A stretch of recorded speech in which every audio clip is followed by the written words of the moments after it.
Hi everybody, this is the final for the Revell 69 Mustang build, and these are the pictures that I'm using to replicate the build.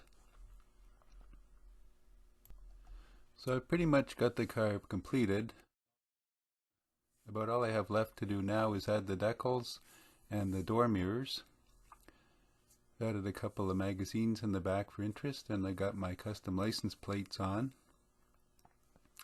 Got the engine and chassis in, the wheels on, interior tub in, and it's starting to take shape, looking like the reference pictures.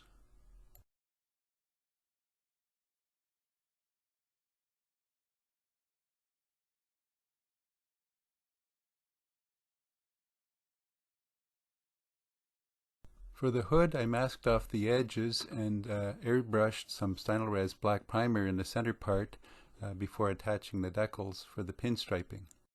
The hood has these two mounting pins that slide into the firewall and hold it in place, but I snipped off the ends so that I could take the hood off easily.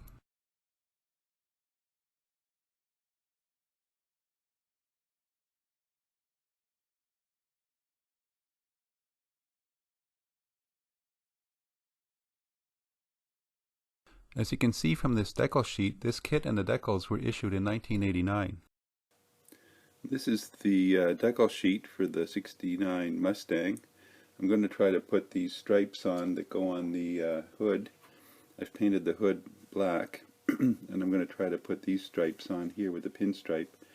You know, if you can see the shine on here, you can see the carrier film is a little bit wider, quite a bit wider than the actual stripe, so I'm going to try and cut some of that off. I'd like to be using these stripes here on the sides and the back, but unfortunately it's the same color as the car, so it didn't provide any other colors, so I won't be using that. Well, this is the final on the 69 Mustang. The only thing I have to do now is just put another coat of Future brushed over it.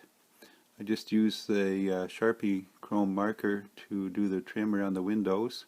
I managed to airbrush some Stynylrez black on the hood and put the decal on here for the pinstripe around the edge. The model kit is dated from '89. The decals were a bit old.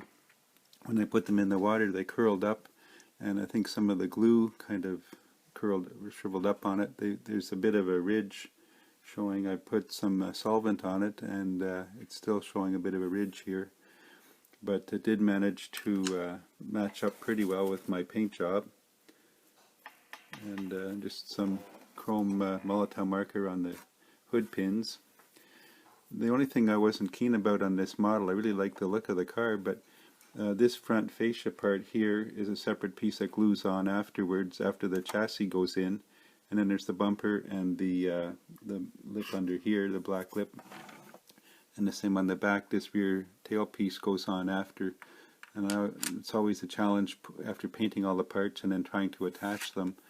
And I got a smudge here on the door of silver ink, I guess, from the marker, and I managed to get it off with a Q-tip and some rubbing alcohol, but it left a little bit of a smudge on the paint there. So it's always in the assembly stage that the paint seems to get affected. When these front fascia were glued on here, I had to brush in a little bit of paint just along the seam line just to close that in. Again, using craft paints, it's not the best finish, but it's the color I wanted and it's the look I wanted. So it'll look good on my shelf.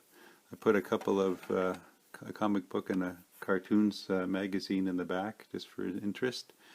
Like I said, the side stripes, racing stripes, I was going to put on, but they color matched the paint so they wouldn't be noticeable. So I'll leave them off. It came with a rear spoiler, but I was missing the little support brackets for it, so I just left it off.